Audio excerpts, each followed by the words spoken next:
네, 여러분 안녕하세요. 2023년 5월 23일 화요일 노영의 뉴스 인사이다 시작하겠습니다. 잘 지내셨습니까? 어제는 월요일이어가지고 월요병에 시달리신 분들이 많은데 오늘은 또 화요일이라서 그런지 화요병이 좀 있나 봅니다. 다들 밤에 잠을 잘 못 주무신 눈으로 제가 오늘 만난 사람들은 다 그렇게 퀭해 있던데 여러분은 그러지 않으시겠죠? 네, 다 같이 한번 힘차게 기운을 내서 으자! 한번 해보겠습니다. 자, 여러분의 인간소화제 노영이가 인사드리겠습니다. 오늘의 방송 내용 간단하게 정리를 해드립니다. 한동희 기자와 함께하는 뉴스픽 준비되어 있고요. 대담한 대담 시간에는요. 한상진 민주노총 대변인하고 함께 이 정부 여당의 노조 때리기. 이제는 이제 집시법 위반 사실은 헌법 불합치돼서 14년 동안 공백이었던 그 규정을 바꾼다. 거기까지는 좋은데 이상하게 바꿉니다. 이 얘기 한번 해보기로 하고요. 이제 물대포 얘기가 나왔어요. 야, 이제 어디까지 갈지 잘 상상이 안 가죠. 마지막으로 의사당 일본 출구에서 임세은 전 청와대 대변인과 신인규 변호사 정치 현안 짚어보는 시간을 가질 건데요. 어제 여러분 그 뉴스 들으셨죠? 중국에서 우리 네이버 포탈 네이버 접속 불가 만들어놨습니다. 중국은 아무 설명하지 않고 있습니다. 안 그래도 중국하고 지금 사이가 너무너무 나빠져가지고 적자 폭도 심한데 우리는 정말 중국하고 최악의 길을 가고 있는 중인데 또 우리를 그렇게 만들어 놓은 미국하고 중국은 또 서로 짝짝꿍하고 있다 이런 소리까지 들리죠. 우리 대통령님 정말 참 순진하신 건지 착하신 건지 도량이 넓으신 건지 이해가 안 갑니다. 이런 저런 내용들 궁금하신 거 있으시면 의견들 있으시면 댓글로 남겨주세요. 자, 노영의 뉴스 인사이다 본격적으로 한번 시작해 보겠습니다.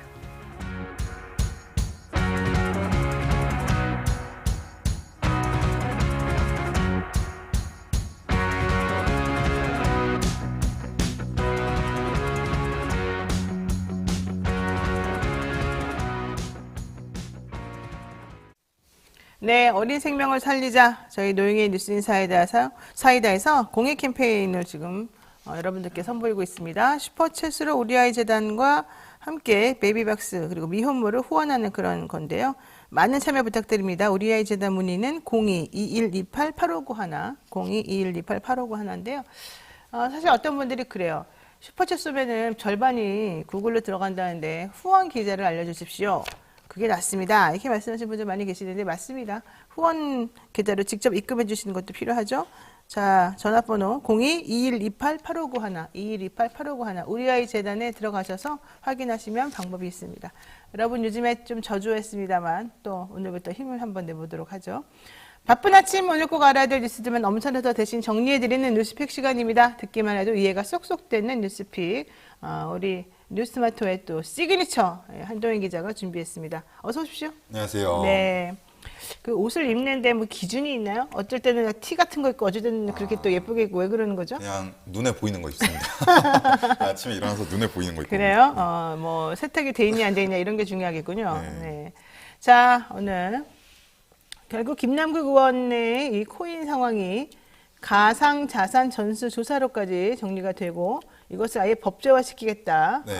아주 고무적인 현상입니다. 네, 어제 국회 정개특위에서 이제 국회의원 당선인의 재산에 가상자산도 명시하도록 하는 내용의 국회법 개정안이 여야 만장일치로 의결이 됐습니다. 일단 현행법, 지금으로서는 지금 국회법에 사적 이해관계 등록 대상에 코인과 같은 가상자산이 포함되어 있지 않은데 이 부분을 포함을 해서 이해충돌을 방지하자. 이것이 일단은 핵심이고 일단 주목할 만한 부분은 특례 조항인데 21대 현역 국회의원들의 가상자산 보유 현황 그리고 변동 내역을 내달 말까지 윤리심사 자문위에 등록하도록 했습니다. 그래서 이게 법안이 오는 25일 본회의를 통과하게 되면 사실상 가상자산 전수조사로 된 셈이다. 이렇게 얘기가 나오고 있습니다. 너무 다행입니다. 사실은 지난번에 정무위원회에서 국회의원들 가상자산 전수조사 해야 됩니다. 어쩌고저쩌고 했던 게 있는데 그때 아무런 뭐 강력한 그런 조치가 없었기 때문에 하나마나 그냥 공연불이다 이랬거든요. 네. 그런데 결국 정개특위에서 국회의원 당선인의 재산에 대한 이 가상자산 명시 조항을 집어넣군요. 네, 그래서 일단 현재 21대 의원들은 오늘 5월 30일까지 일단 현황을 신고를 해야 되고 윤리심사자문위는 이것을 바탕으로 오는 7월 31일까지 해당 의원과 소속 교섭단체 원내대표에게 이해충돌 여지가 있는지 확인해서 알려줘야 될 의무가 있는데 이게 일단은 자진신고 형식이기 때문에 이 부분이 좀 고려가 되고 있습니다. 사실 어제 보훈처, 네. 원래 보훈처였죠. 보훈처가 이제 부로 승격이 되면서 박민식 전 검사이자 의원이신 분이 장관으로서 청문회를 어제 열었단 말이죠. 근데 그때 원래 법사위에 본인이 위원으로 있을 때 변호사 활동을 하면 안 된다. 이게 이제 겸직 금지 조항이 있었는데 본인은 그렇게 잘 지켰다고 해놓고 2008년부터 2012년까지 네. 알고 봤더니 본인 개인 이름이 아닌 법인 소속에 있는 변호사인 것을 해가지고 사건을 수임했고 네.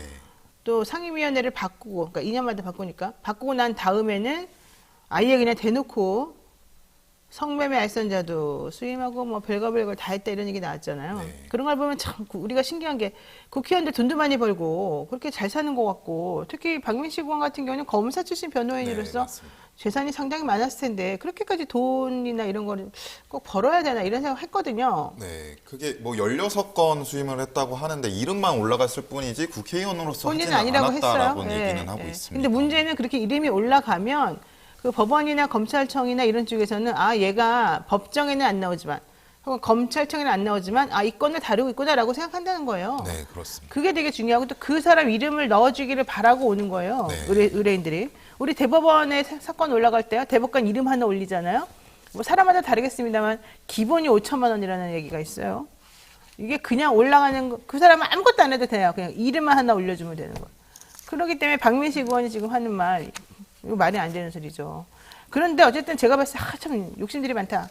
정말 돈들을 좋아하는구나 이런 생각을 했습니다. 네, 그래서 일단 민주당에서는 이 부분 쪽 외로 이제 P2E 관련해서 지금 뭐 P2E 업체들이 국회 로비를 했다라는 의혹이 있기 때문에 이 부분 관련해서 국회 문화체육관광위원회에서 문체위 차원의 청문회를 열겠다 이렇게 얘기를 하고 있는 상황입니다. 지금 P2E 업체라고 하는 거하고 이 로비 특히 이제 국회의원, 이 젊은 국회의원들 중심으로 해서 로비가 지금 많았다 뭐 이런 얘기인데 이건 확인은 안 됐으니까 네, 확인되지 않았습니다. 한번 수사를 통해 가지고 정확히 확인을 해봐야 되긴 합니다. 네. 어쨌든 중요한 거는 이용호 의원이 김남국 의원에 대해서 어쨌든 물타기로 얘기되고 있는 이런 거 하지 말고 네 일이나 열심히 해라 뭐 이러면서 또 좀 따져 물었다던데 한번 봐야 될 것 같습니다. 네.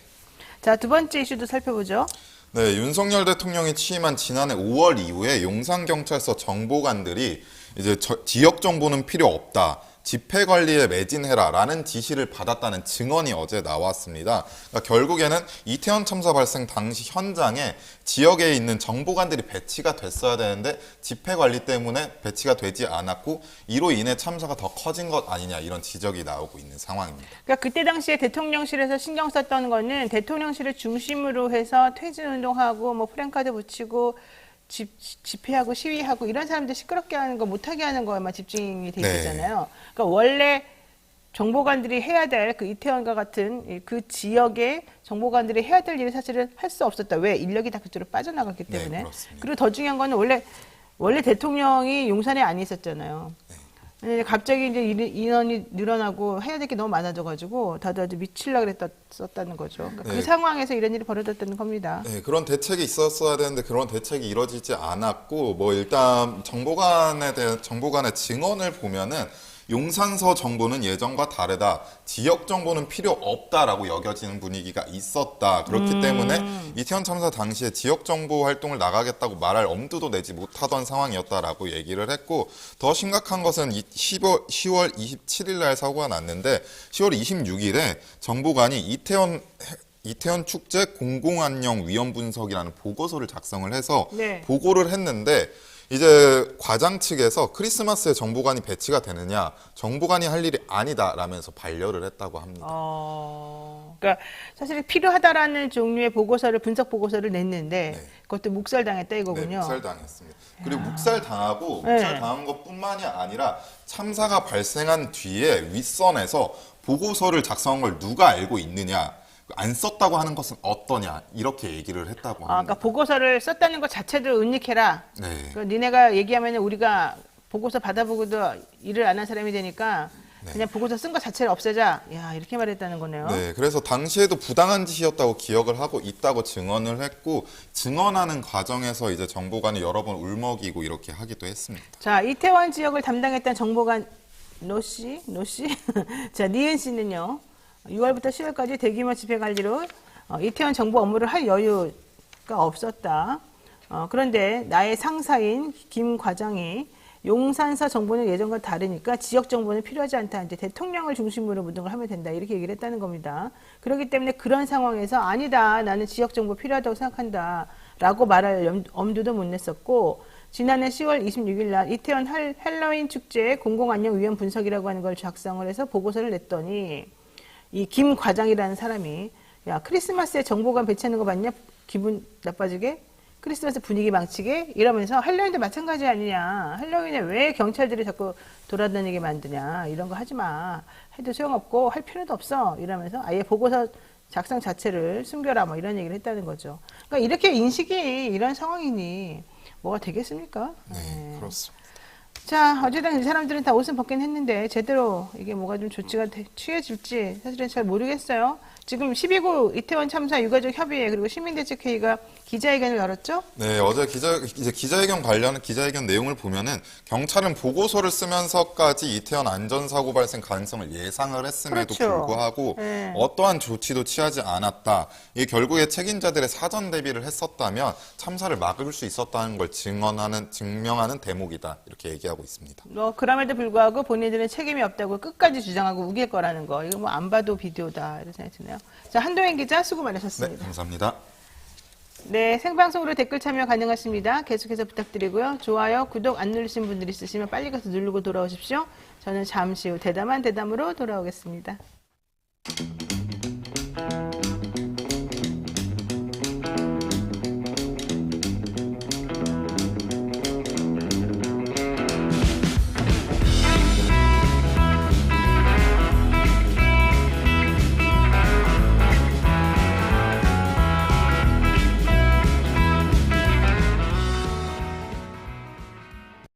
(4월 1일) 토요일 1시. 지금까지 이런 강연회는 없었다. 통화토증권통이 준비한 2차 전지 베스트 연구원들의 고품격 강연. 지금 QR코드를 찍고 신청서를 작성해주세요.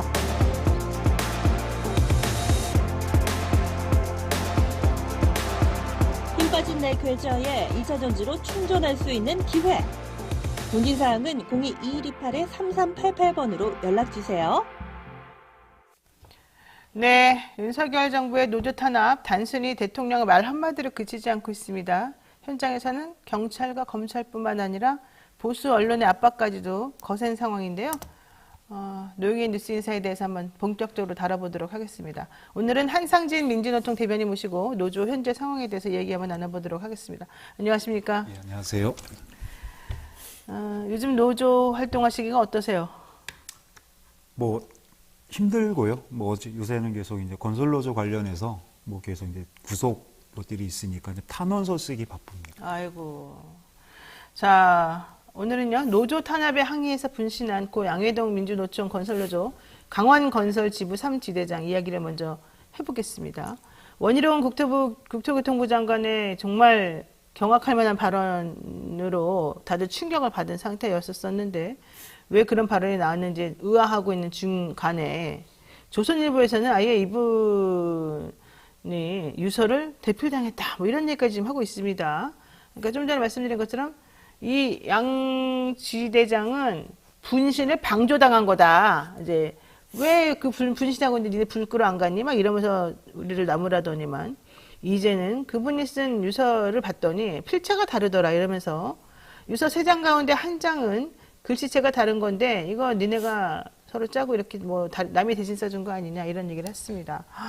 이거 너무 모욕적일 것도 같은데 자 이런 주장에 대해서 어떻게 생각하십니까?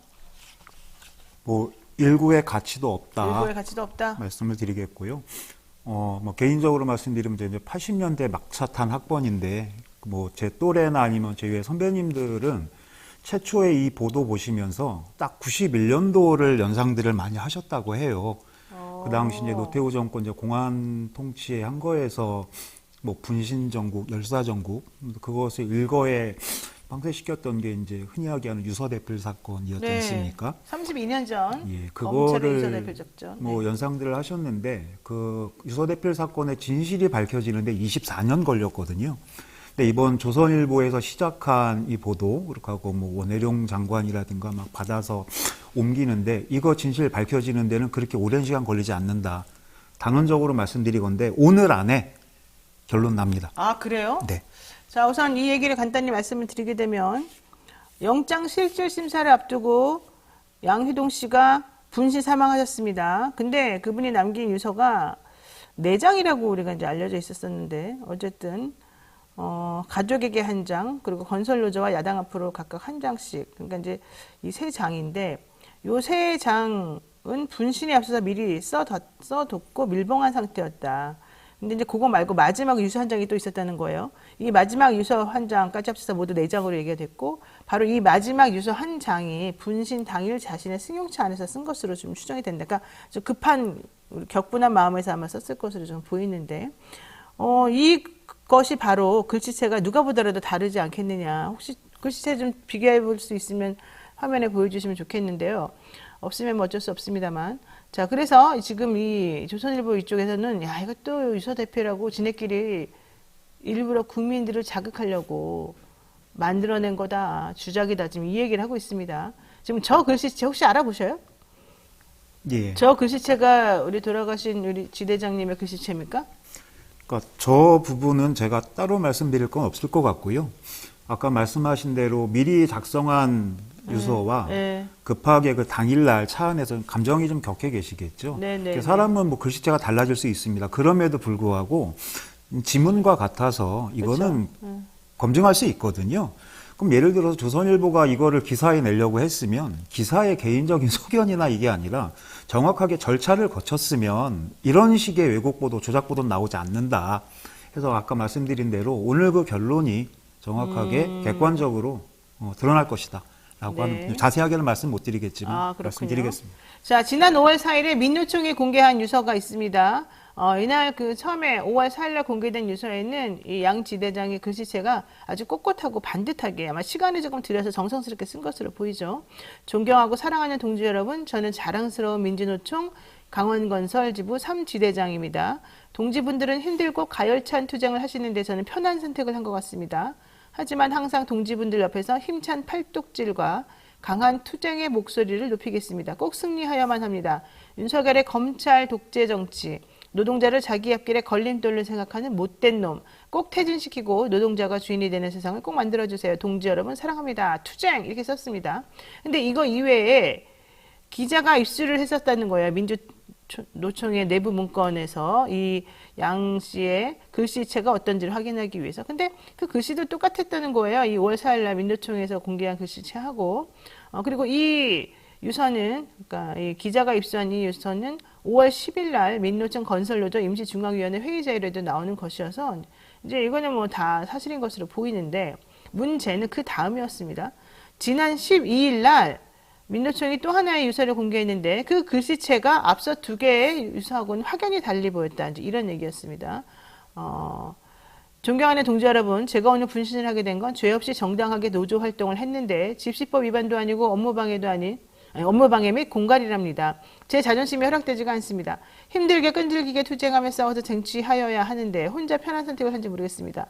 함께해서 기쁘고 행복했습니다. 사랑합니다. 영원히 동지들 옆에 있겠습니다. 이렇게 썼단 말이죠. 자, 그래서 이 양 씨의 유서를 누가 마지막에 야, 너 이거 써놓고 극단적으로 너 혼자 희생해라.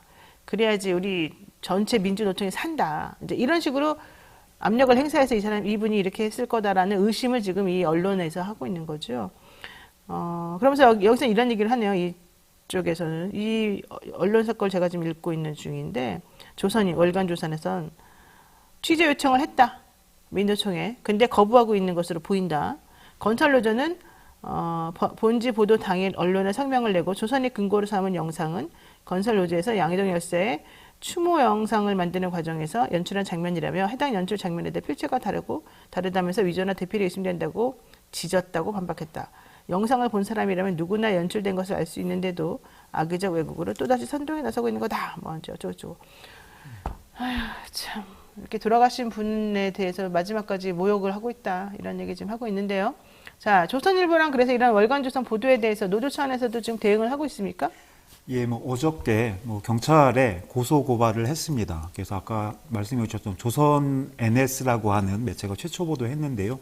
그거 작성했었던 기자와 기사를 데스킹한 데스크, 네. 그리고 월간조선의 기자와 데스킹한 데스크, 그리고 원혜룡 국토부 장관, 그리고 CCTV 제공자 누구인지는 모르죠. 네. 성명불상인데 이분들을 명예훼손 그리고 사자 명예훼손으로 해서 최초에 분신을 방조했다라고 하는 A 씨, 네. 부지부장이신데, 그리고 이제 유가족 그리고 건설노조가 어저께 서울경찰청에 고소고발했고요. 또 하나는 증거로 삼았던 방조, 이거 증거로 삼았던 CCTV에 대해서도 이후에 여러 가지 또 안 좋은 일이 있을 수 있기 때문에 네. 증거 보전 신청을 같이 좀 진행할 계획으로 있습니다. 자, 전국 건설노동조합이 고 양해동 지대장 분신 당시에 동료 간부 A씨가 아무 조치를 취하지 않았다라고 보도한 조선일보 기자 사회부장 해당 기사를 SNS에 게재한 원희룡 국토교통부 장관을 경찰에 고소했다. 그리고 유서 대필 의혹을 제기하고 있는 월간조선 기자와 담당 부장도 고소했다. 이게 지금 말씀하신 그 내용이지 않습니까? 예, 맞습니다. 이제 사자 명예훼손이라고 하려면은 가족들이 해야만 하는 건데 가족들도 전부 다 동의를 하신 아까 걸로 말씀하신 대로 되죠. 유가족도 고소인에 같이 들어가 있습니다. 그렇죠. 자, 그런데 사실 원희룡 장관이 노동계가 죽음을 투쟁의 동력으로 이용하려 했다 이러면서 아주 좀 제가 보기에 이분은 정말 제정신인가라는 생각이 들 정도로 끔찍한 말을 했는데 이거 어떻게 보세요? 변호사님 말씀하신 대로 이 양반은 정말 대책 없다. 저희가 볼 때는 지금 양회동 열사 죽음과 관련해서 원희룡 국토부 장관은 주범입니다. 살인, 죽음에 이르게 한, 그리고 적극적 공범입니다. 사실이 이러함에도 불구하고 자기 SNS에서는 사실이라면이라고 하는 전제를 달았지만 이건 말 그대로 표현상의 수사일 뿐이고, 그래 이렇게 노동조합이 이렇게 좀 부도덕하고 옛날처럼 이렇게 좀 하기 위해서 나쁜 의도를 가지고 이렇게 하고 있어라고 하는 생각을 가지기 아주 충분한 거죠. 그래서 이 부분들을 가지고 의도를 가지고 진행했었던 부분이기 때문에 이 부분에 대해서는 정확하게 책임을 져야 할 것입니다. 근데 원희룡 장관은 예전에 노동운동 하셨던 분이에요. 이분을 노동 현장으로 밀어넣은 사람이 심상정 전 정의당 대표예요. 그리고 현재 의원이시기도 하죠. 예전에 원희룡 장관은 사시도 수석하고요. 서울대학교 법대도 수석으로 들어가고 엄청난 대단한 훌륭한 사람이었는데 공장에 가서 진짜 일을 하느라고 발가락도 망가지고 손가락도 망가지고 이랬던 분이거든요. 근데 이분이 어느 날 갑자기 이회창 총재의 발탁을 받아가지고 물론 남원정이라고 해서 좀 소장파 활동 하듯이 하긴 했습니다만 어쨌든 한나라당 여기 들어가시더니만 갑자기 완전히 변절자처럼 예전에 노동운동을 했던 그 당시 모습하고는 완전히 달라진 삶을 지금 살고 계시지 않습니까? 완전 기득권의 최상위층 기득권처럼 이렇게 보면은 같은이라고 하는 표현을 좀 잘못했으면 어쨌든 노동계가 바라보기에는 배신감을 더 느낄 것 같거든요. 근데 왜 원장관은 이렇게까지 변했을까요? 그런 행보를 거치시는 분들이 한두 분이 아니긴 아니시잖아요. 하죠. 김문수 씨도 그렇고. 그렇죠. 당장에는 고용노동부 장관 하고 계시는 이정식 장관도. 그렇죠. 이정식 장관도 그렇고. 한데 그렇게 봅니다. 본인들이 선택을 했던 거고요. 하고 어쨌든 간에 끊임없이 이 선택한 이 집단에 대해서는 자신의 과거와 지금의 나는 다르다라고 하는 거를 끊임없이 증명을 해야 하거든요. 그렇지 않으면 밀려나기 때문에. 그런 거예요? 그럴수록에 해서 날이 갈수록 강도나 세기가 좀 더해지는 거 아니냐라고 보고요.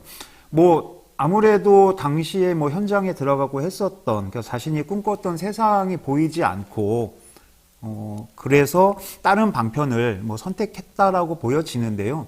그럼에도 불구하고 더 대부분의 많은 저희 선배님들도 그렇고 뭐 동료 후배들도 그렇고 꿋꿋이 현장 지키면서 노동의 가치를 좀 올리고 세상의 진보를 위해서 정말 묵묵히 일하시는 분들이 더 많기 때문에 거기에 위로를 받고 거기에 희망이 있다라고 생각을 합니다. 김영수님께서 기억에서 잊혀져 있던 강기훈 유서대필 조작 사건을 다시 소환하고 있는 이 상황. 지금 도대체 우리가 21세기에 살고 있는 거 맞습니까? 이런 얘기를 하고 계시고, 드래곤님, 공부만 잘하면 뭡니까? 인간이 돼야지. 김광주님, 사람이라고 볼 수 없는 인상들이 너무 많네요. 너네들 친족들 중엔 노동자가 없냐? 천공이 그랬잖아요. 노동자가 어딨냐고. 노동자가 없는 사람 만들어야 된다고. 한심스럽습니다. 자, 어쨌든 중요한 건 이거 같아요. 대통령이 노조 때리기에 앞장서 있고 노조 때리기에 발맞춘 보수 언론이 여기 힘을 가해주니까 이런 일이 가능한 거 아니겠느냐 이런 생각인데요. 검찰과 경찰의 조력 없이 이런 일은 사실은 어렵다 이렇게 보는 게 일반적인 시각이긴 한데 맞습니까? 예, 맞습니다. 하고 이제 단적으로 요 양회동 열사건만 보더라도 뭐 입수해서 보도했다라는 CCTV 이게 설치되어 있는 장소가 강릉지청에 이제 민원실에 붙어있는 외벽에 붙어있는 CCTV이거든요. 보면 프레임이나 각도가 이제 그 CCTV인데 수사 중이고 재판으로 넘어가는 사건에 대해서 이 영상이 그럼 그 강릉지청에 있었던 그 CCTV의 관리 주체는 누구겠습니까? 검찰 아니겠습니까? 네. 그것이 어떻게 기자에게 언론사에게 넘어갈 수 있겠습니까? 자신들은 아니라고 부인하지만 하고 뭐 취재 기자도 뭐 취재원 보호 차원에서 공개한다 못하겠다고 하겠지만 이거는 누가 봐도 법원 검찰청에 붙어 있는 이 CCTV를 누가 그것을 파일로 제공하겠습니까? 네. 이거는 검찰의 적극적인 조력 없으면 불가능한 것으로 생각하는 게 일반적이다. 그러니까 자꾸 경찰이나 검찰이 자꾸 정보를 단독이라 그러면서 언론에 뿌려요. 피의 사실과 연결시켜가지고 이것도 상당히 문제인 거고 이번에 그 양 지대장에 대한 CCTV 자료도 어떻게 이렇게 딱 잘 넘어갔는지 그저 넘겨줬는지 신기하다. 이해가 안 간다. 이런 얘기인데요. 조선일보하고 이 월간조선뿐만 아니라 이제 이 여권 전체가 사실은 이 노동자분, 이 지대장의 죽음을 좀 모욕하고 있다. 이런 생각을 제가 안 할 수가 없는 상황이란 말이죠. 특히 그 중에서 말하고 싶은 게 이것입니다. 경찰한테는요, 50명 잡으면 1계급 1특진, 이런 걸 내걸었다 그래요. 경찰이 워낙 이 인사적자가 심해서 특진 하나만 하면 아주 그 인생에서 가장 중요한 거라던데, 그러니까 사람들이 이제 미친 듯이 단속을 하러 다닌다는 거예요. 1,000명이 넘는 건설노조 간부와 조합원을 그래서 소환조사 했고, 일단은 잡아 넣었다, 뭐 이런 얘기까지 나오거든요. 지금 폐해가 엄청 심각할 것 같은데, 어떠십니까? 일단 먼저 말씀드리고 싶은 건, 이제 정부에서 이제 노동개혁이라고 하는 것들을 선언을 하고, 아무튼 탁 찍은 게 몇 가지가 있습니다. 네. 그러면서 국수본을 결성했고, 거기에 있는 수사관들에게 이제 특진을 내걸죠. 그렇죠. 근데 아까 이제 변호사님 말씀하신 것처럼, 그러니까 이쪽 건설노조 관련해, 노조 관련되어 있는 특진 대상을 50명, 그리고 12구 참사 아까도 잠깐 앞타임에 있었는데 12구 참사 관련돼 가지고 그다음에 마약 뭐 이런 얘기 해가지고 막 했지 않습니까? 마약 수사하는데 특진 대상 20명. 20명. 그리고 최근에 전세 사기 피해 엄청나지 않습니까? 네네. 전세 사기 수사하는데 특진 30명. 그러니까 누가 봐도 이 대칭적이지 않게 합리적이지 않은 거죠. 그러니까 노조 파괴하는데 훨씬 더 많은 인력을 투입했다는 거죠. 예, 그러다 보니까 그들이 고용노동부에서 노사 부조리 신고센터라는 거 운영했습니다. 한 3월 달에 중간 발표를 해요. 케이스 중에 한 85%가 사용자에 의해서 저질러진 부조리다. 신고가 그렇게 됐다라는 거예요. 하고 최종 보도자료에는 그 사용자가 몇 프로다. 이거는 빼버렸지만 유추해 보건대 그 차이는 벗어나지 않을 겁니다. 그러면 현장의 85%에 달하는 사용자의 비리 부조리에 대해서는 한마디도 없고 압수수색하고 처벌했다라는 뭐 없지 않습니까? 네. 하고 15% 노동조합인데 이건 말 그대로 사용자 일방적인 신고인 거죠. 또 그 중에 이제 결과에 보면 뭐 유령 뭐 노동조합들도 많습니다. 그런 데서 저질러진 것들하고 마치 똑같은 것처럼 해서 포장을 하니까 결국은 이렇게 되면 모든 탄압들이 그래 정말로 노동조합에 문제가 있네, 건설노조에 문제가 있어. 이렇게 양상에 들어오는 겁니다. 네. 그러다 보니 압수수색이 16번, 거기에 지금 현재 구속자가 16명, 거기에 소환 대상자가 1,027명입니다. 어제까지. 와, 맞네요. 혹시 대변인님도 좀 걸려 있는 거 아니에요? 아니 저는 다른 다행이군요, 그래도. 자, 근데 딴 걸로 걸렸어요. 큰일 났네. 자, 근데 우리 대통령은 왜 건설 노조 이렇게 건폭이라고까지 부르면서 폭력 집단화시키고 인식을 너무 나쁘게 만들고 왜 그래요? 진짜로 문제가 있어요? 지난번 출연에서도 제가 얼핏 말씀을 드렸는데 노동조합이 정권 유지 그리고 나가서 정권 재창출에 가장 커다란 걸림돌을 보고 있는 거고요. 그러다 보니 그러니까 왜? 현재 민주노총 거기에 핵심인 건설노조 최근에 이제 뭐 경기가 떨어지면서 건설업도 상당히 위기거든요. 그 모든 것들을 어쨌든 건설노조에 지금 다 덧씌우고 있다, 전가시키고 있다. 그리고 건설노조를 깨면 민주노총 깰 수 있다라고 하는 그런 좀 판단이 있는 것 같습니다. 건설노조를 깨면 그렇다. 그 간첩설까지 나오는 거예요. 그래서 간첩이라고 몰아붙여서 깨려고요? 뭐 조만간 또 이게 아까 말씀드렸던 것처럼 분신에 방조했다, 배후가 있다, 뭐 유서가 대필됐다. 이게 이제 진실이 밝혀지면 그 다음에 나올 수 있는 카드들은 뻔합니다. 아까도 제가 91년 말씀드렸고 그 이후에 쭉 이 정권들이 나오는 과정들을 보면 보수 언론이 의혹을 제기하면 유력한 정치인이 그것을 받아서 부풀립니다. 네. 그리고 정부와 당이 그것을 갖다가 이제 호들갑을 떱니다. 그러면서 엄청난 공세를 하고 것이 최종적으로 정부의 통치 행위로 그 입법을 포함한 이 과정으로 계속해서 역사가 계속 그렇게 반복이 되고 있어요. 이번에도 그렇게 나올 거라고 예측이 가능합니다. 그래요? 예. 그러면 이거 정말 상당히 심각한데 그 얘기 본격적으로 하기 전에 이것만 잠깐 한번 물어보고 갈게요. 지난 12일에 경찰이 건설노조 대전, 세종, 충청 전기지부 간부들을 압수수색했는데 이때 발부받은 영장 범죄 사실 중에 정황이나 예상 이런 게 있다. 그러니 얘네들은 압수수색 한번 해서 봐야 된다. 이런 표현이 들어갔다는 거예요. 정황이나 예상이라고 하고 뭐 극단적으로 봤을 때는 결국은 일어나지도 않는 일에 대해서 자기네 마음대로 그냥 일단 잡아가고 보겠다. 뭐 이런 식으로밖에 안 보이는데 지금 피부로 느끼시기에는 어떻습니까? 이 상황 자체가. 뭐 아까 말씀해 주신 네. 사례 외에 이게 뭐 정황과 이가 법률가이시니까 정황과 이걸 가지고 예단해서 법의 잣대를 들이댈 수 있나.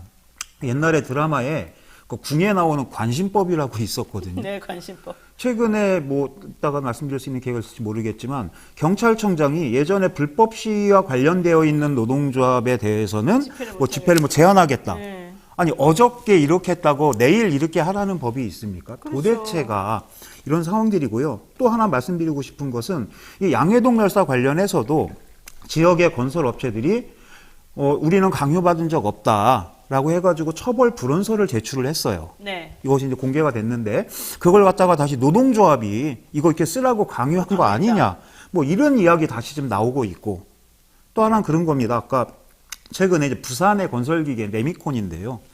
공무원이 중재하에 입회해서 사용자와 합의서를 썼어요. 근데 이걸 갖다가 강요라고 합니다. 갈취라고 하고 그렇게 되면 거기에 참석했었던 공무원은 뭐가 되는 거예요? 강요와 갈취의 공범이 되는 거잖아요. 네. 지금 이렇게 무리하게 지금 수사가 들어오고 있고 압박이 들어오고 있고 이러다 보니 이것에 견디지 못해서 결국 양해동 열사가 죽음에 이르렀다. 양해동 열사는 그렇게 정말 억울함을 표현을 할 거고 많은 분들도 견디다 못해가지고 그냥 나 민노총 안 할란다 이러기도 하고 이럴 수 있겠군요. 그러니까 결과적으로는 우리를 범죄자로 보는군요. 그렇죠.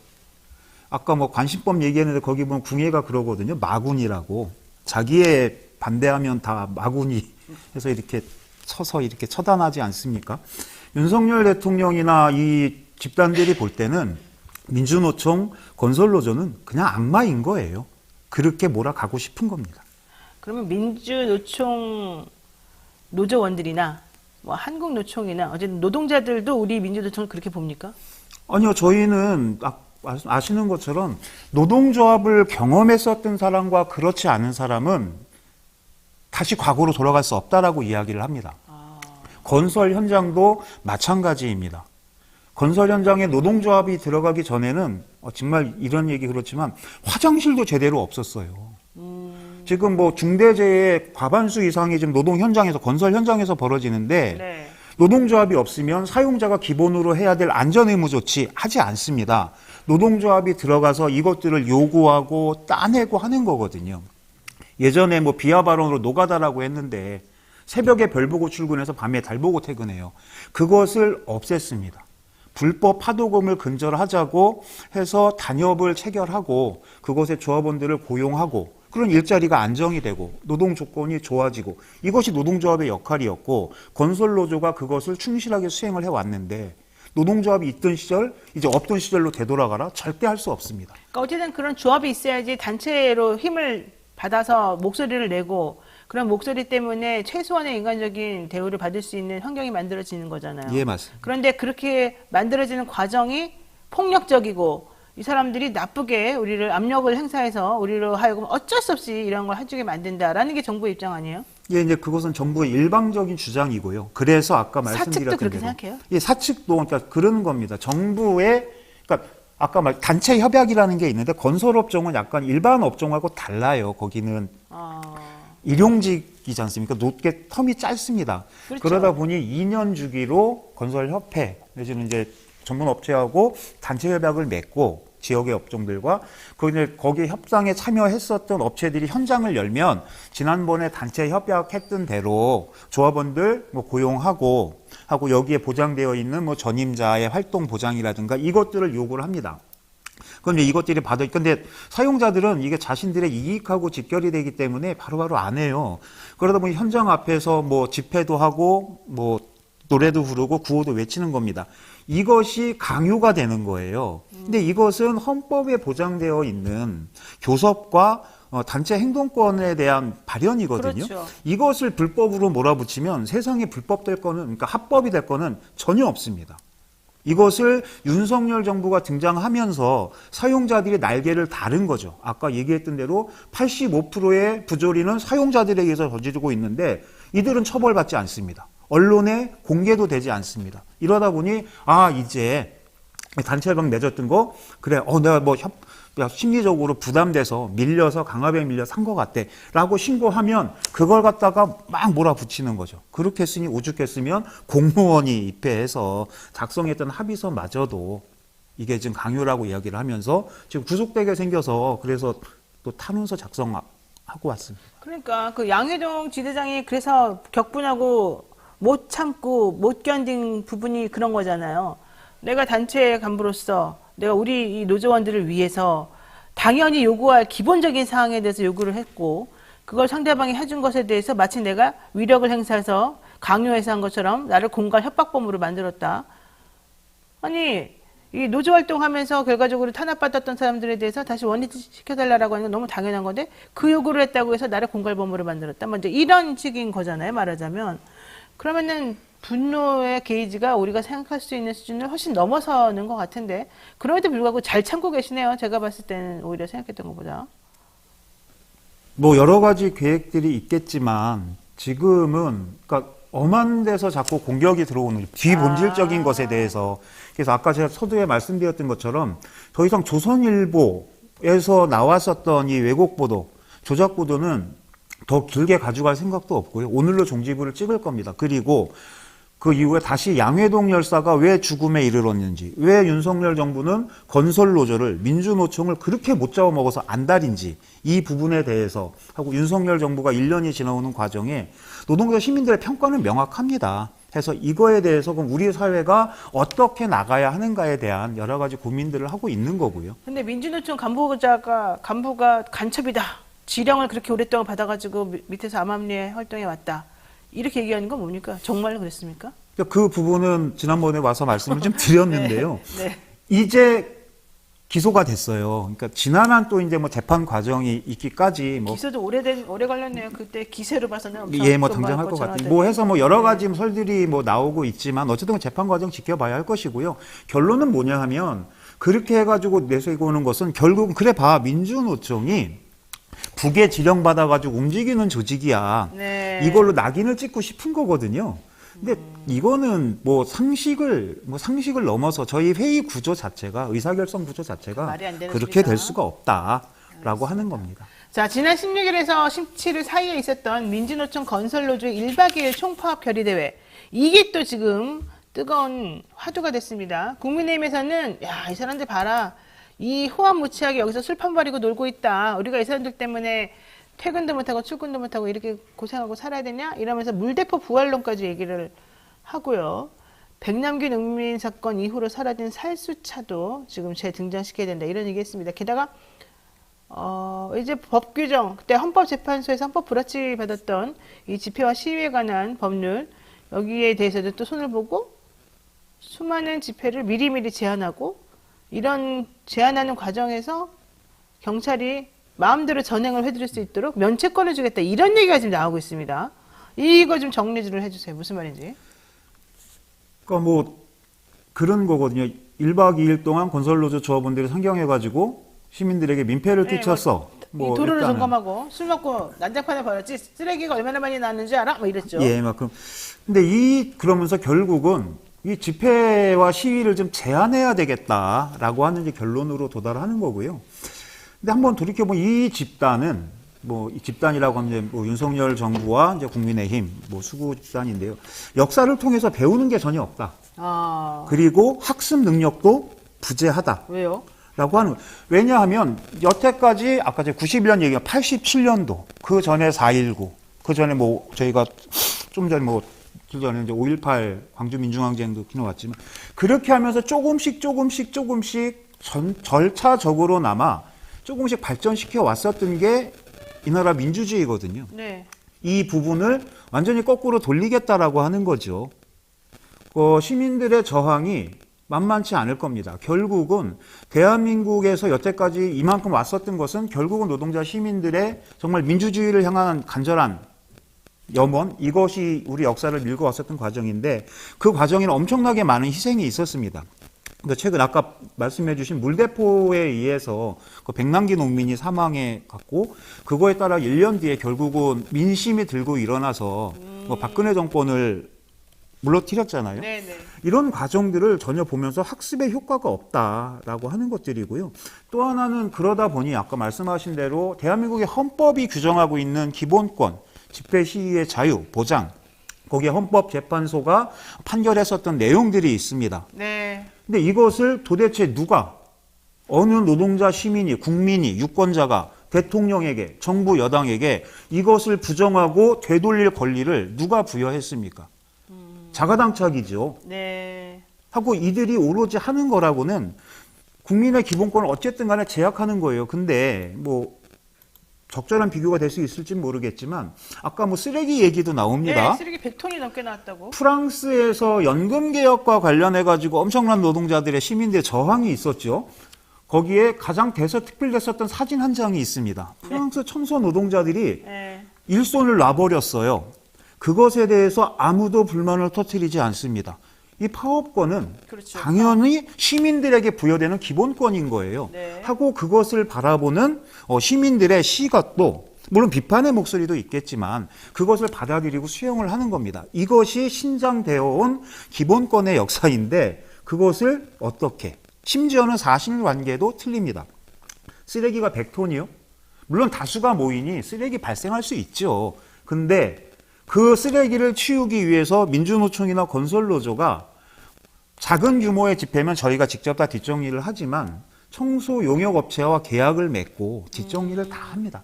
물론 집회를 하지 않았던 것만큼은 아니겠지만 저희는 저희 나름대로의 최선의 노력을 다하고 있다. 이거를 모를까요? 세상에 야간 집회를 금지한다? 노숙이 문제가 된다? 세상에 밤에 밖에서 자는 거를 어떻게 규정을 할 수 있습니까? 한강 둔치에서 뭐 치맥 먹고 여름에 더우면 나와서 돗자리 깔고 잘 수도 있는 거야. 나중에 이것마저도 거기에서 정부를 부정하고 비판하는 목소리들이 나오고 하다못해 흘러간 민중가요락도 부르면 그것도 처벌 대상이 될 수 있는 건가요? 저는 그렇게 하겠다는 것 같아요. 이들이 그렇게 가려고 하는 거 아니냐라고 하는 겁니다. 이게 심각하게 우려되는 수준이고 근데 이것이 뭐 정부나 국민의힘 여당의 의도대로 그렇게 순탄하게 가지만은 않을 것이다. 대한민국 시민들의 의시와 의식이 그리고 과거의 경험이 이것을 절대 용납하지 않을 것이다. 그렇게 믿고 있고 또 확신합니다. 동력이 약해지지는 않습니까?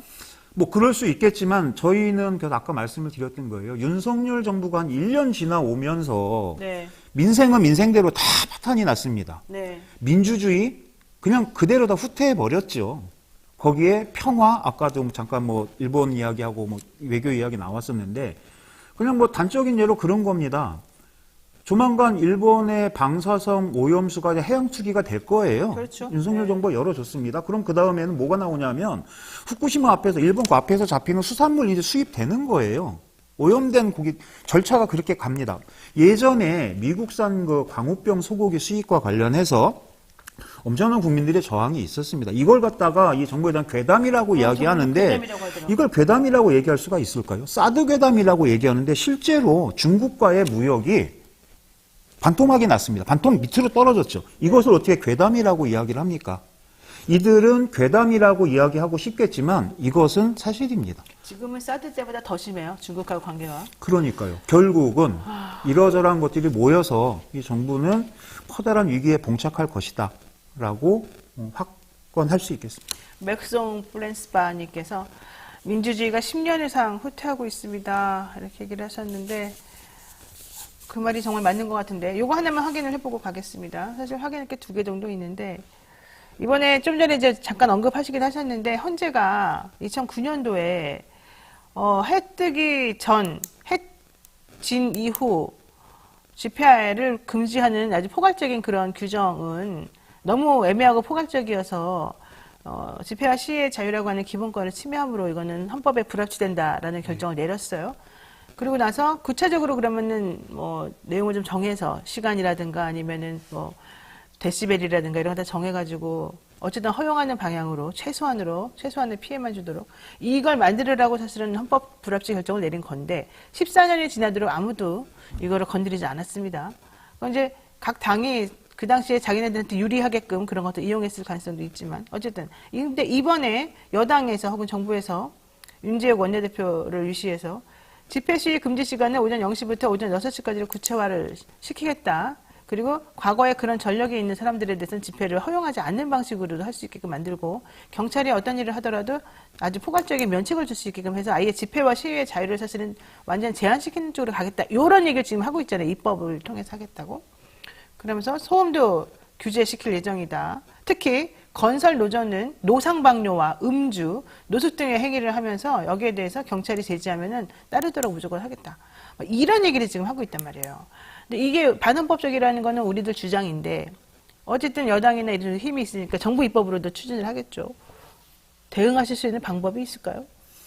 뭐 정말 의지를 가지고 추진을 한다면 뭐 여러 가지 뭐 방법이 있겠지만 이게 법 개정 사항이잖아요. 그래서 네. 어저께 뭐 원내 다수당에서는 뭐 일고의 가치도 없다 이런 표현 하시긴 하셨는데 그러다 보니 법 개정으로 안 가고 뭐 시행령으로. 그러니까 야당은 그렇다 치더라도 정부 입법을 해버리면 어떻게 되는 예, 거예요? 그런 그래서. 가능성이 있는데 뭐 결국 이것은 저희가 뭐 원내에서 이것을 막고 이 문제가 아니라 부분적으로는 지금 한 발 뒤로 밀릴 수는 있을지언정 저희가 네. 물러서는 게 아니라 밀릴 수는 있을지언정 네. 아까 말씀드렸던 것처럼 이것들을 용인할 수 있는 시대 정신이 아니다라고 하는 부분이고 그래서 노동자 시민들의 믿으시는군요. 힘을 믿고 네. 물론 거기에는 아까 뭐 정부 여당에서 이야기하는 것들 중에 뭐 수긍이 가지 않는 것도 수긍이 가는 것도 일부 있습니다만 이것은 뭐 견월망지라고 가리키면 달을 봐야지 이게 손가락을 끝을 보면서는 절대로 문제 해결할 수 없다라고 하는 부분이고요.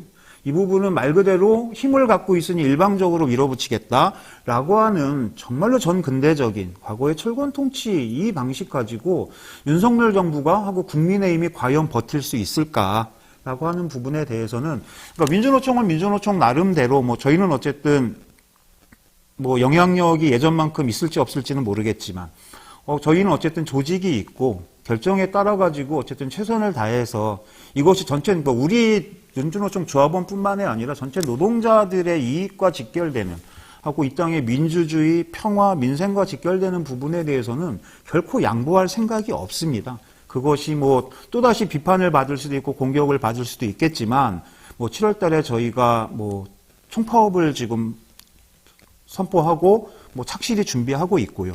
또 이렇게 윤석열 1년 맞이하면서 뭐 여러 이렇게 비판과 뭐 고통의 목소리들이 나오는데 이 부분들을 좀 모아서 뭐 시민사회 언론들하고 제반 민중진영들과 함께 네. 뭐 광범위한 뭐 연대 조직도 만들어내고 또 하나는 뭐 내년에 뭐 총선도 있고 다양하게 해서 뭐 저희들의 목소리, 노동자 시민의 목소리를 뭐 다양한 경로로 밖으로 표출하고 그것을 현실화시킬 수 있도록 뭐 좀 다양한 노력들을 좀 기울일 생각입니다. 마지막으로 물대포 다시 부활하겠다 이러거든요. 문정부에서 너무 안일하게 대처해가지고 물대포도 못 쏘게 하니까 사람들이 이렇게 함부로 하는 거다. 이런 얘기가 지금 정부에서 나오는 얘기입니다. 경찰이 특히 한 얘기잖아요. 윤혜근 씨. 좀 한탄스러운데 어떻게 보십니까? 뭐 방법이 있습니까? 이런 말도 안 되는 행동에? 아니 뭐 아까도 말씀드렸다시피 우리 시민들이 그것을 용납하지 않을 것이다. 그리고 뭐 그런 이야기를 했던 거예요. 과거 이 정부가 정말 못하는 거는 공감 능력이 떨어지는 거고 그러다 보니 문제 해결 능력이 없으니까 자꾸 남 탓을 합니다. 네. 그것이 전 정부 탓이고 뭐 민주노총 탓이고 뭐하고 뭐 몇몇 언론들의 탓이고 그렇죠. 이 방송도 거기 포함이 될 것 같습니다만 아픈 현실을 이게 따지시 노동자들 네. 민주노총 입장에서 볼 때는 뭐 정말 전 정부나 이 윤석열 정부는 별반 다를 게 없어요. 네. 역대 어느 정권도 노동자들 편에 서서 노동자들을 위한 정치를 뭐 본인들은 했다라고 이야기하겠지만 저희들은 네. 그걸 피부적으로 절감한 적이 없습니다. 당장에만 해도 내셔널 센터의 위원장이 구속이 됐었습니다. 윤석열 정부가 아니라 문재인 정부 때였어요. 뭐 저 역시도 문재인 정부 때만 형사처벌을 받았지만 그랬죠. 네. 저희는 그래서 뭐 이 정부가 낫고 저 정부가 낫고 이 문제가 아니라 정말로 헌법이 보장하고 있는 그리고 거기에 하나가 더 중심에 간다면 노동이 중심이 되는 자주적이고 평등한 공화국, 자주평등 세상이 우리 사회가 지향하고 나가야 할 부분이고 그 부분들의 합의를 이뤄내기 위해서 좀 다양하게 노력을 하겠다 이 말씀을 꼭 드리겠습니다. 네.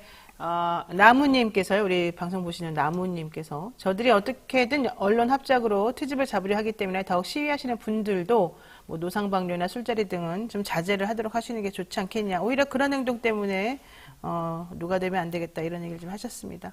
조금 상대방에 따라서 좀 세련되게 내지는 좀 이렇게 잘 봐가면서 해야 된다 뭐 이런 얘기인 것 같기도 한데요. 어쨌든 그럼에도 불구하고 대한민국은 살아있다. 대한민국은 앞으로 나아갈 것이다. 결국 노동자들이 모든 시민이다. 시민이 노동자 아니겠습니까? 맞습니다. 노동 안 하는 시민이 어디 있어요? 예. 그러니까 그런 의미에서 믿음을 갖고 계시다. 이렇게 제가 이해를 하겠습니다.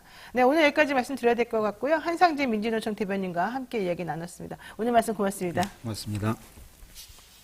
네, 노영현 뉴스 인사도 함께하고 계십니다. 잠시 기다리시면 의사당 1번 출구로 모시겠습니다.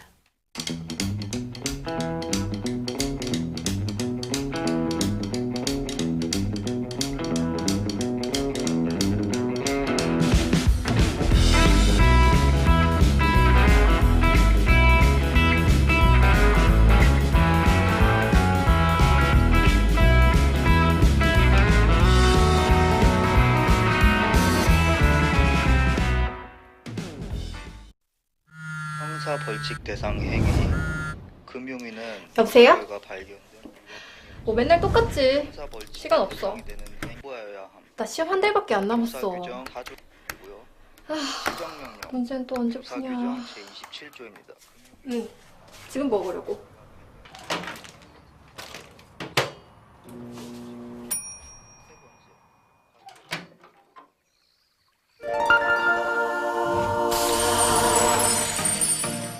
걱정 마세요.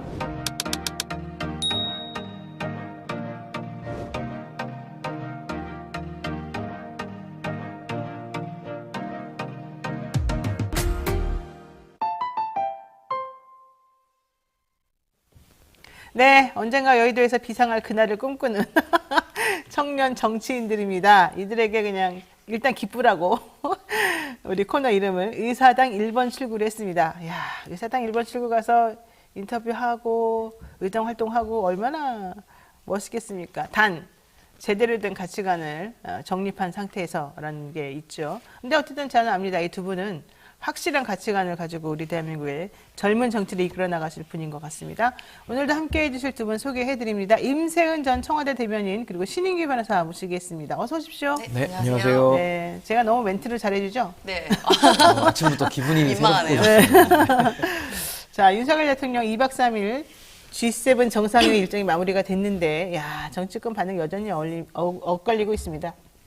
여당은 국격을 드높인 실익 외교다, 뭐 단군 일의 최대 뭐 잘하고 있다 이런 얘기 계속 하고 있고, 야당은 퍼주기를 넘어서 아주 들러리를 잘 쓰고 왔구나 이런 얘기 지금 하고 있습니다.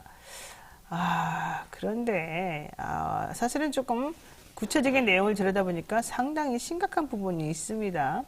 예를 들면 우리나라 지난번에 미국하고 정상회담 할 때도 뭐 우리는 사실상 핵 공유다 이랬더니 뭔 소리야.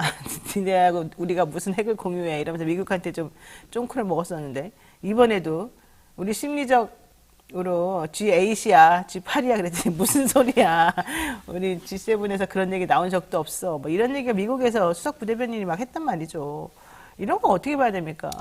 우선은 뭐 제가 뭐 사실상 대통령, 심리적 대통령 이러면 전 대통령이 아니라는 얘기거든요.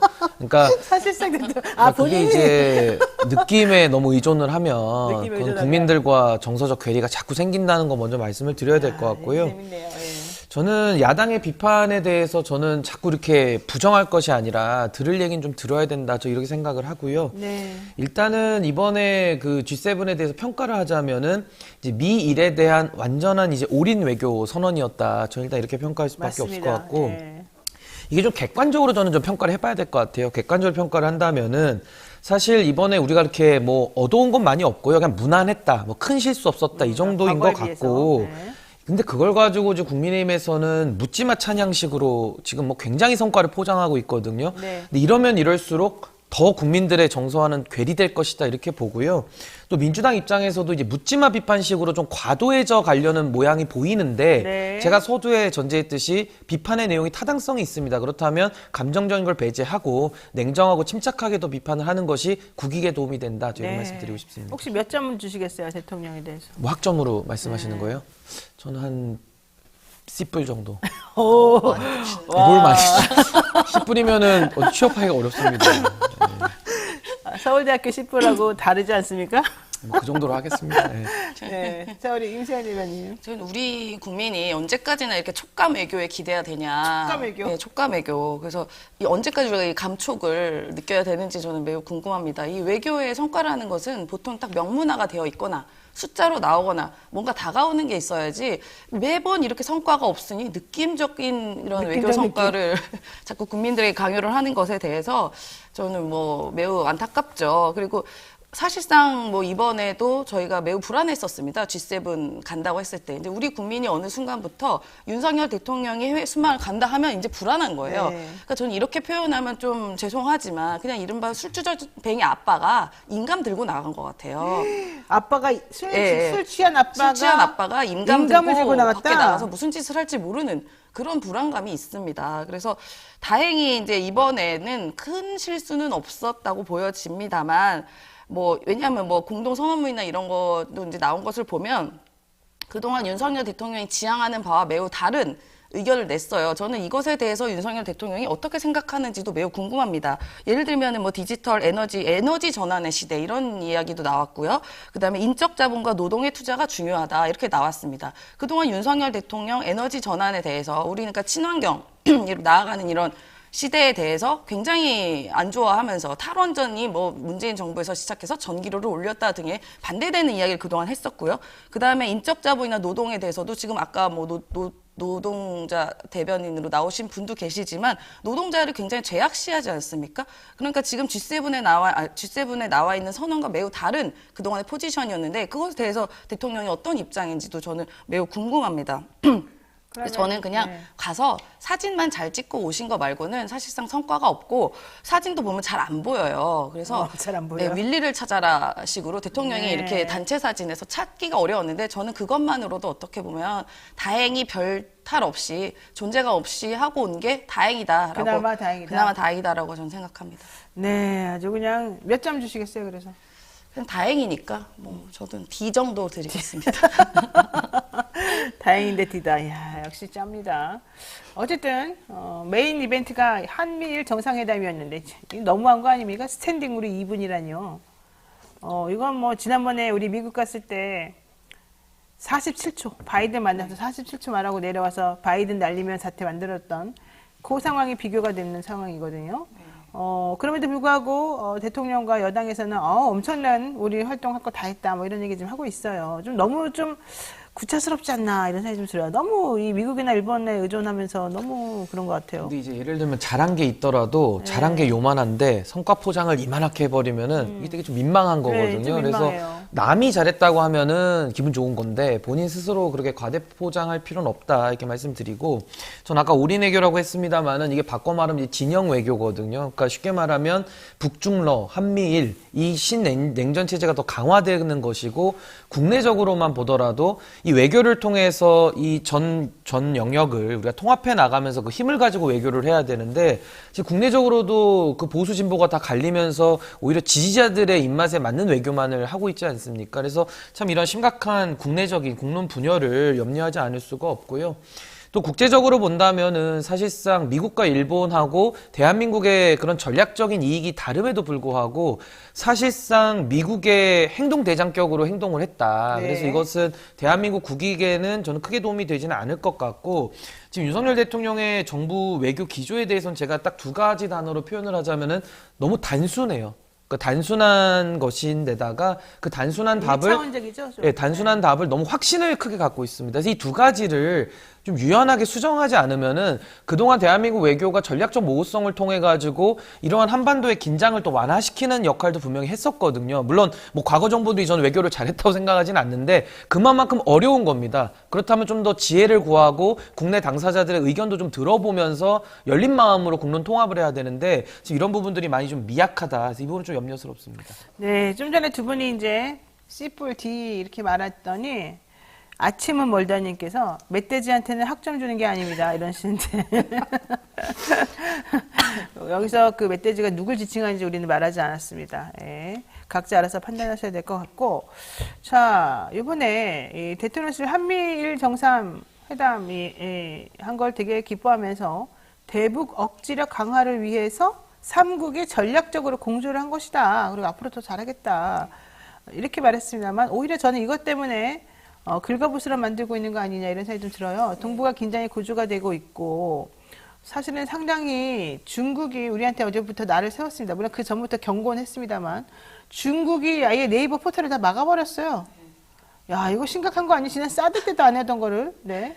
아니 그러니까 왜 자처해서 이렇게 네. 교역 남의 나라 가가지고 네, 남의 교역국가 이렇게 적을 네. 만드는지 저는 진짜 이해를 할 수가 없습니다. 그러니까 사실상 메인 이벤트라고 했었던 이 한미일 정상회담, 말로만 정상회담이지 이게 심리적 정상회담이라고 저는 보여져요. 실제로 2분 동안 뭐 얼마나 이야기를 했는지 모르겠으니까 뭐 촉감정도 느끼고 왔겠죠.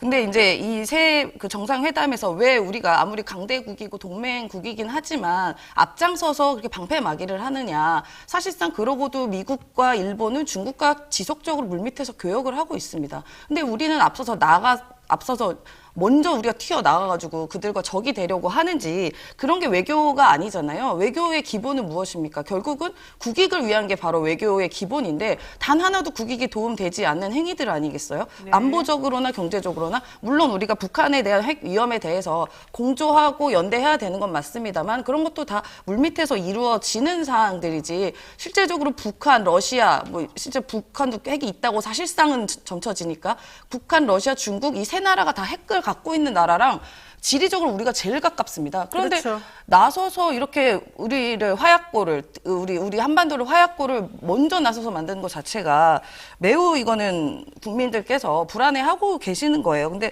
안보뿐만 아니라 우리가 경제적으로도 지금 이렇게 양극화를 하면서 너무 어려워진 상황 아니겠습니까? 네. 그런데 이제 결국은 미국은 더 물밑에서 경제적으로 이득을 취하고 있으면서 우리만 나서서 홀딱 뺏겨먹고 있는 상황이 저는 언젠가 이게 평가를 받을 거다라고 생각하는데 매우 불행한 일인 거죠. 네, 자 다음 이슈 가겠습니다. 정부 후쿠시마 오염수 시찰단 어제 명단도 공개하지 않고 뭐 언제 갔는지도 정확히 알리지 않은 채로 5박 6일간의 일본 방문 공식 활동을 시작을 했습니다. 시찰단은 첫 일정으로 도쿄 전략하고 회의를 가지고 시찰 범위와 항목을 점검했다고 하는데요. 오늘하고 내일은 이틀 동안의 원전 현장을 방문해서 시찰하겠다는 겁니다. 하지만 시찰은 그냥 말 그대로 그냥 시찰이 눈으로 보고 오라는 뜻이고 일본에서는 접근을 가까이 하지 못하도록 지금 통제를 하고 뭐 시료 같은 거 혹시 채취갈까 봐 상당히 신경을 쓰고 있다 이런 얘기입니다. 결론적으로는 5박 6일로 늘어난 거는 아무 의미가 없는 거 아니겠느냐. 실제 현장 시찰은 이틀밖에 안 되기 때문에 나머지 날에는 그냥 적당히 비위 맞춰가지고 기분 좋게 해서 이 시찰단으로부터 좋은 얘기만 끌어내려고 지금 하고 있는 거다. 이런 얘기까지 나옵니다. 어떻게 보세요? 저는 윤석열 정부, 특히 윤석열 대통령께서 전 일본을 상당히 좋아하는 것 같아요. 그러니까 좋아한다는 의미가 굉장히 신뢰한다. 일본의 입장을 굉장히 믿어주는 입장 같은데 국민의 정서는 그런 것 같지는 않습니다. 그렇죠. 상당한 저는 괴리가 있는 것 같고요. 우선은 시찰단하고 검증단은 일단 단어가 다르지 않습니까? 의미도 다르다고 저는 보고요. 시찰단은 말 그대로 가서 이제 일본이 보여주는 거가 쉽게 말하면 설명회에 우리가 참여해서 뭐 질의응답 정도 한다 이 정도고 검증단은 다르죠. 우리가 주체가 돼서 하나하나를 다 꼼꼼히 따져본다. 그 의미의 차이가 있고 게다가 시찰단인데 단장이 그 한국원자력위원회 위원장을 필두로 해서 공공기관에 재직하고 있는 분들이 위원들로 대거 들어갔거든요. 그렇다면 이건 상식적으로 그분들은 월급쟁이입니다. 그러니까 국가 공무원에 준하는 분들인데 국가의 정책과는 양심상 그 반대 의견을 내기가 굉장히 어렵습니다. 평생 정말 뭐 해고당할 걸 각오하고 이분들이 해야 되기 때문에 좀 매우 부담스러워서 오히려 명단도 공개 안 하는 거 아니냐 이렇게 이해할 수 있을 것 같고요. 또 하나는 이게 만약에 안전하다고 하면은 일본 입장에서는 검증을 피할 필요가 없고요. 또 하나는 안전하다고 하면은 방류가 필요 없습니다. 그러니까 이 두 가지의 모순을 일본 스스로가 해결을 하지 않으면은 그냥 영국의 앨리슨 할아버님이 오셔가지고 아무리 10리터, 100리터를 마시셔도 이 안전성이 검증이 안 되는 거거든요. 그래서 이 부분에 대해서는 좀 더 실질적인 조치가 있어야 되고 또 하나는 이게 만약에 대한민국에서 안전하다라고 우리가 동의를 해주면요. 일본 입장에서 너무 큰 선물을 받는 겁니다. 왜냐하면 대한민국이 가장 인접국이기 때문에 일본은 해외에다가 설명하기도 좋고 7월 달에 방류하기 위한 사실상의 빌드업을 함에 있어서 대한민국을 이용한다고 볼 수 있고요. 또 하나는 자꾸 이제 광우병하고 이걸 비교를 하시는데 광우병 같은 경우는 이제 검증이 된 위험을 과대 포장했던 것이 문제였고 이 후쿠시마 오염수 같은 경우는 원전 문제이기 때문에 이게 아직 검증이 안 된 영역이고요. 또 하나는 광우병은 소라는 제한된 품목의 문제지만은 이거는 바다에 뿌려지는 거기 때문에 극단적으로는 이 소금까지도 영향을 줄 수가 있어요. 그렇다면 대한민국 음식에서 소금 안 들어가는 게 어디 있습니까? 우리가 설렁탕을 시켜 먹어도 소금을 넣어서 먹지 않습니까? 그렇기 때문에 이거 상당히 좀 국민들의 식사 먹거리 쪽에 굉장한 위협감을 줄 수 있다. 그래서 저는 정부가 이 문제를 간단하게 볼 게 아니고요. 좀 복합적으로 봐야 된다 이렇게 봅니다. 자, 그런데요. 일본 사설에서 이런 게 등장을 했어요. 임세은 대변인도 아마 아실 텐데 후쿠시마 시찰단이 이번에 이제 어제 갔잖아요. 네네.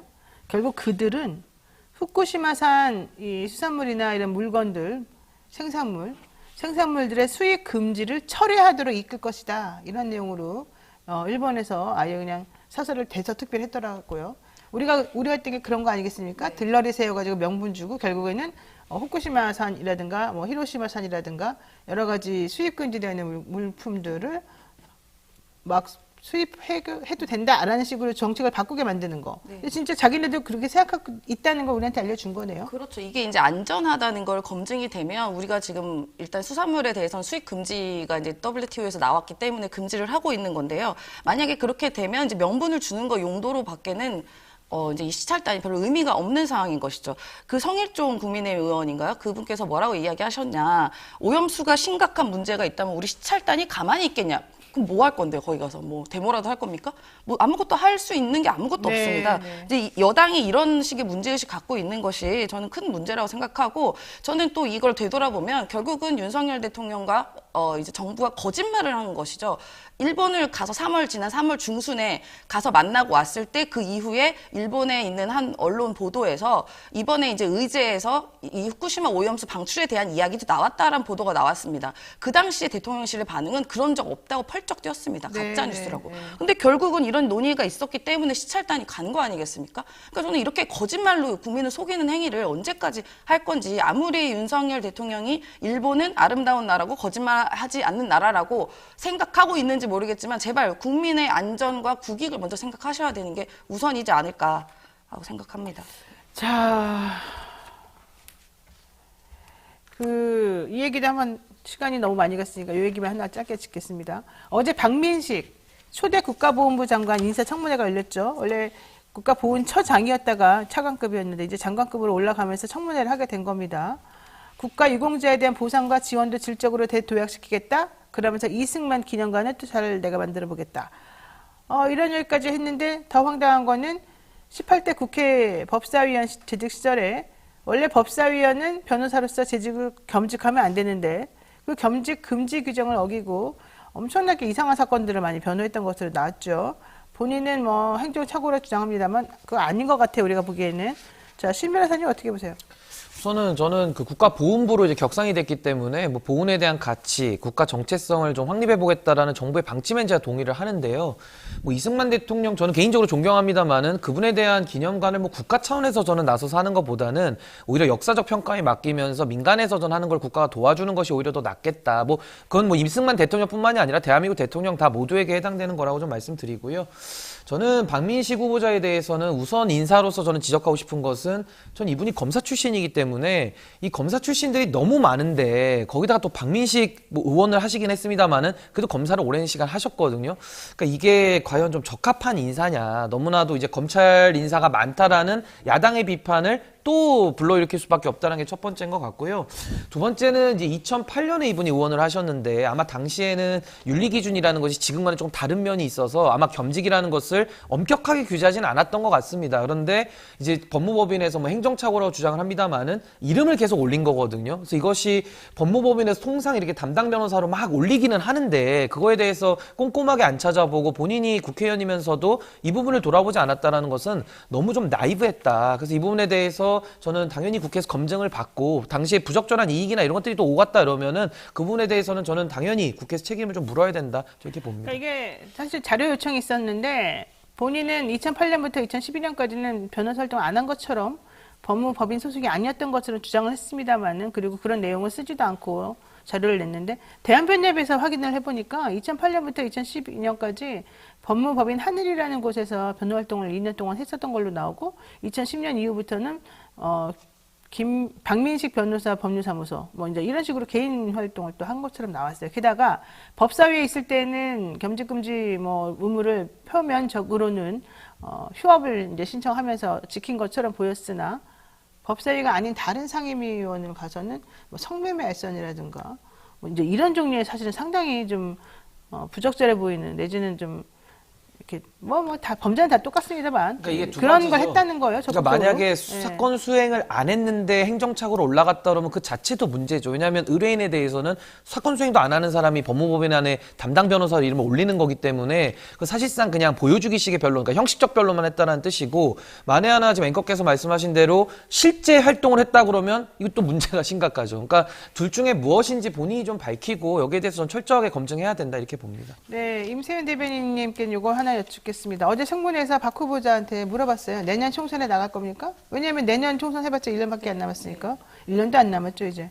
6번이나 물어봤는데 아무런 대답을 안 하고 회피를 했어요. 이건 나가겠다는 뜻이죠. 나가겠다는 뜻이겠죠. 그러면 장관 자리를 이렇게 1년도 안 남은 자리를 해야 되는 거 맞아요? 그러니까 이제 결국 스펙 하나 더 생기는 거 말고는 이분한테도 뭐 우리가 기대할 게 별로 없는 것이죠. 그러면은 결국은 뭐 저도 보훈 가족이지만 보훈처를 이제 격상했던 것에 대한 의미 자체가 6개월짜리 장관 하나 시키겠다고 하는 것 말고는 무슨 의미를 주는 거겠습니까? 또 이분이 또 검사 출신이시잖아요. 그러니까 또 말씀하신 것처럼 언제까지 우리가 검찰 인사만 봐야 되냐. 하다못해 병원의 감사까지 이제 검찰 출신인데 이 보훈처까지 이제 검사 출신? 저는 뭐 이게 아무리 유능한 인재라고 검사만 유능한 인재라고 생각하는 대통령의 철학이 있는지 모르겠지만 국민께서는 이제 다 지켜보고 계신다. 언제까지 또 검사를 할 건지. 네, 내년 총선에 나가려면 이 장관직에서 또 일찍 그만둬야 되기 때문에 6개월밖에 사실은 시간이 안 남았다 이런 얘기인 것 같아요. 저는 사람의 욕심이 끝이 없다고 보는 게 보통 국회의원들의 꿈이 장관이거든요. 근데 이분은 그래요? 장관도 이루셨고 그리고 국회의원도 한번 했잖아요. 근데 뭘 또 하겠다고 저는 저렇게 하시는지 뭐 하여튼 뭐 열심히 하시기를 바랍니다. 업무 인수인계 하면 6개월 지나갑니다. 이제 그러다 보면 이제 근데 이제 끝나시겠죠. 국가보훈처장을 좀 오래 하셨으니까 예, 인수인계는 안 그러면 받아요. 그분이 뭔가 국회의원 할 때나 뭐 보훈처에서 무슨 업적을 낳은 게 있어요? 그러니까 저는 장관 이번에 되셨으니까 한 2년 하셨으면 좋겠거든요. 근데 굳이 그걸 또 나가겠다고 이렇게 애매모호하게 NCND를 하시니까 그렇게 썩 보기 좋지는 않았습니다. 야, 이 와중에 안진걸 소장이 슈퍼챗을 보냈습니다. 야, 노영희, 임세은, 신인기 화이팅입니다. 아자 임세은 식당 안진걸 TV야. 야, 이런 또 깨알같이 자기네 채널 홍보를 하네. 광고하시네요. 저도 응원을 해주셨습니까? 예, 신인기님 화이팅이라고 써 있어요. 신 변호사를 되게 좋아하나 봐요. 네, 안진걸 소장님 감사합니다. 자, 오늘 여기까지 두 분하고 말씀 드려야 될 것 같습니다. 오늘 말씀 고맙습니다. 네, 감사합니다. 네, 감사합니다. 네, 노영의 뉴스 인사이다. 오늘 저희가 정리한 준비한 순서는 여기까지입니다. 내일은요, 우리 또 이제 화요일이죠. 여러분을 위해서 내일 화요일이 아니라 내일 수요일이죠. 참 최지문 교수와 함께할 예정이고요. 여러분들 구독, 좋아요 꼭 눌러주시고 저희들 또 많이 응원해 주시기 바랍니다. 요즘에 이 채널에 이 사람들이 조금 힘들어해서 보기도 싫다 이런 분들이 많대요. 그래서 조회도 잘 안 되고 뭐 우리 채널만 말하는 건 아닙니다. 많은 분들이 힘겨워한다고 하니까 차라리 이럴 땐 더 열심히 밀어줄게 이런 마음으로 또 해주시는 것도 좋을 것 같습니다. 네, 모두들 감사하고요. 또 저는 내일 뵙겠습니다. 고맙습니다.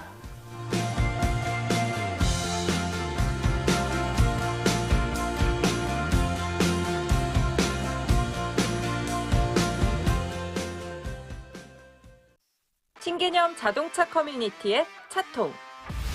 차통에서 내 차 등록하고 나만의 NFT를 만들어 보세요. 커뮤니티에 사진만 올려도 NFT가 발행됩니다. 발행한 NFT로는 수익 창출까지 가능해요. 내 차 정보도 공유하고 관심 있는 차종은 팔로우. 시세 조회, 시공사 정보, 중고차 매매까지 한 번에. 내 차의 모든 것 차통.